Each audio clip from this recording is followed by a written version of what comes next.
सही रास्ते पे आ जाओ। సరైన దారిలోకి రండి.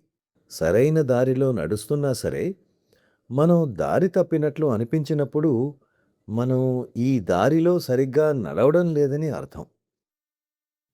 हमें सिंसियर होके साधना करनी है। చిత్తశుద్ధితో, భక్తి భావంతో సాధన చేయాలి. లేకపోతే సాధన ఎండిపోతుంది. అది శుష్కించిపోతుంది. ధ్యానంలో ఒక రకమైన ఆనందం రావాలి. ఎక్కడ ప్రేమ ఉంటుందో అక్కడ నిరీక్షణ ఉంటుంది.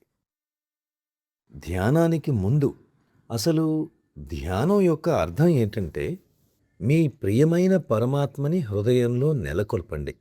వారిని ప్రేమగా కూర్చోబెట్టండి. వారిని తమ ప్రేమికుల కంటే కూడా చాలా ప్రియమైన వారని ఆలోచిస్తూ కూర్చోండి. మరి ఇదే స్థితి కొనసాగితే రాత్రంతా నిద్ర ఎలా వస్తుంది? ప్రార్థన చేసి నిద్రకు ఉపక్రమించినప్పుడు చాలామందికి కన్నీళ్లు వస్తాయి. రాత్రంతా ఏడుస్తూనే ఉంటారు. ఉదయం కాగానే ధ్యానం చేస్తారు.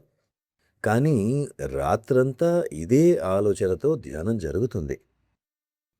तो उसमें एक तरह का ఇలా ఆలోచిస్తే అందులో ఒక విధమైన గొప్ప దీన్ని ఏమంటారు? అవిశ్రాంతత లేదా గొప్ప అశాంతి స్థితి. ఇది లోపల ఉద్భవిస్తే మన ధ్యానం చాలా లోతుగా మారుతుంది. ధ్యాన సమయంలో మన వైఖరి ఎలా ఉండాలి? మనం ఎలా ఆహ్వానిస్తాం? మన వైఖరి 95% అయితే 5% మాత్రమే సాధన. కళ్ళు మూసుకున్నారు. కానీ ఎలా? ఏ వైఖరితో కూర్చుంటున్నారు? అంతా దానిపైనే ఆధారపడి ఉంది. ఇప్పుడు మళ్ళీ చేసినా సరే, వైఖరి సరిగ్గా లేకుంటే మీరు ఆ ఆనందాన్ని అనుభవించలేరు. ఇది గర్భం దాల్చిన క్షణంలో ఉన్న వైఖరి, లేదా ఏదైనా పనిలో టీ తాగడం, లేదా ఆహారం వండడం, లేదా ఎవరితోనైనా మాట్లాడటం. అన్నీ వైఖరితోనే జరుగుతాయి.